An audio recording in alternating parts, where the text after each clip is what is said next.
Alam nyo, meron kaming registered na self-employed professional ng 1.8 million, no?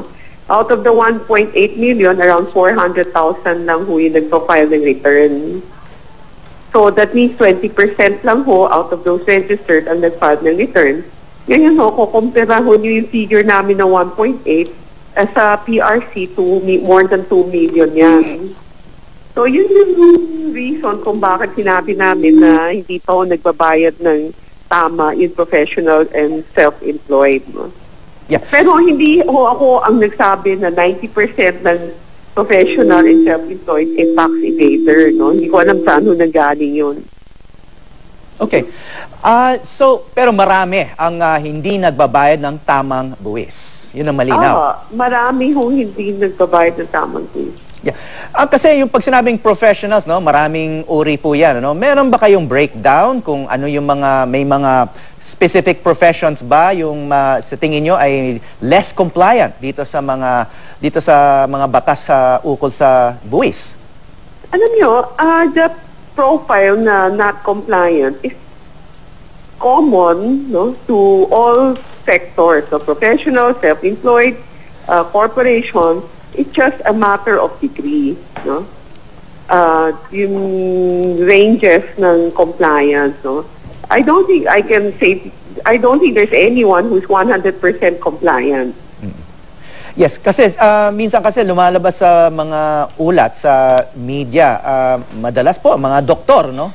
Wala pa yata akong naalalang halimbawa, abogado kasi kasama yan sa mga professionals. Meron din. Meron kami pinailan ng abogado, 2 kaso na yan against, 3 na yata against lawyers. Okay.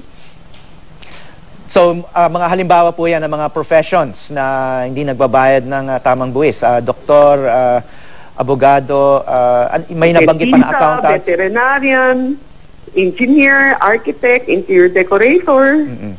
So marami dyan self-employed. Insurance broker, stock broker, realty broker. Meron kayong kampanya na name and shame? Kamusta naman po ang paghahabol sa mga big fish naman? Yung mga gusto nyong gawing halimbawa? Alam nyo, ang big fish na definition sa amin, hindi naman ho sa same definition sa mga tao, no? Na hindi naman kami humahabol dahil sikat lang yung tao.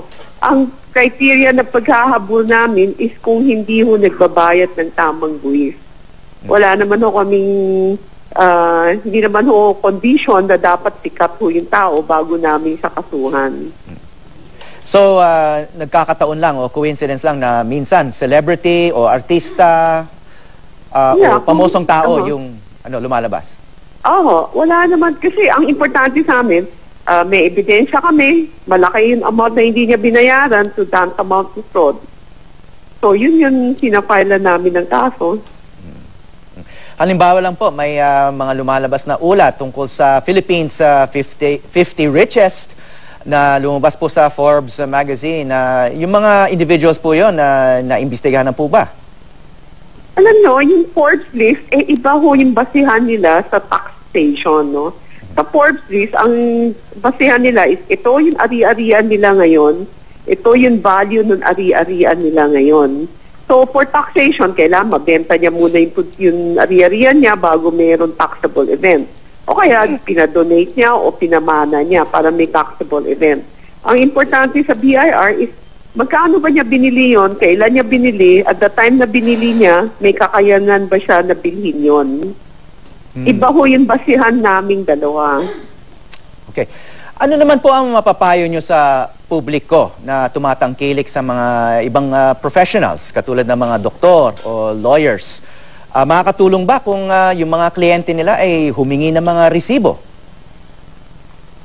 Obligasyon mo natin na humingi ng resibo kasi obligasyon nila mag-issue ng resibo, no? So, ang pakiusap po, tangkilikin lang natin ang mga tao na nagbabayad ng tama at ito ay yung mga tao, hopefully, yung nag-i-issue ng resibo. Yeah, kasi madalas po na halimbawa pumunta sa isang clinic ng doktor, hindi talaga ho nagbibigay ng official receipt madalas. So, dapat yung mga pasyente humingi talaga. Tsaka kung ayaw nila magbigay, mag-report ko kayo sa Bureau of Internal Revenue, tawagan yung telepono namin, 981-8880 or 981 up to 82, no? O kaya 981-8888. Kasi ang ibig sabihin nun, pag hindi po nagbigay ng resibo, hindi po nagiging taxable income yung kinita doon sa pasyente na yon. Ganun ba po It ba? may or may not be, no? Kasi kung wala kang resibo, pwede mong dayain yan. Kung may resibo na ini-issue, syempre pwede namin i-monitor yan, no? I-audit namin lahat na resibo. Ma'am, sa Whether or not ni-report yan, obligasyon talaga ng isang tao na mag-issue ng resibo.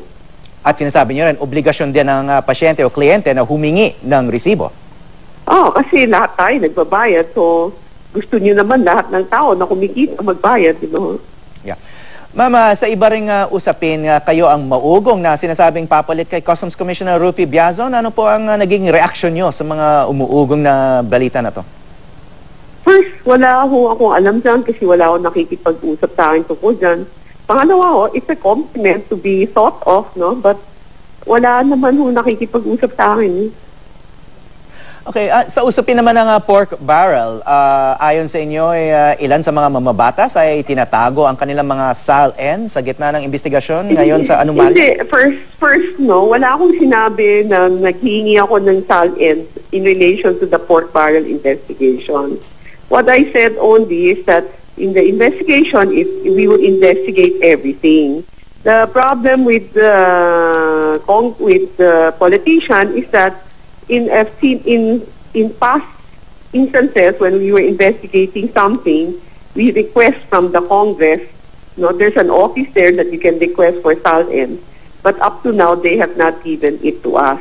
We do not request from each and every congressman. We request directly from the custodian of the SALN of the congressman. So pati sa BIR po, sa inyo, officially, hindi sinishare ng Congress? They haven't sent it to me. That's the fact. No? Kailan po ho yung inyong request? More than a year ago na. More than 1 year ago. Okay. Yeah. Ma'am, ano specifically yung ni-request nyo?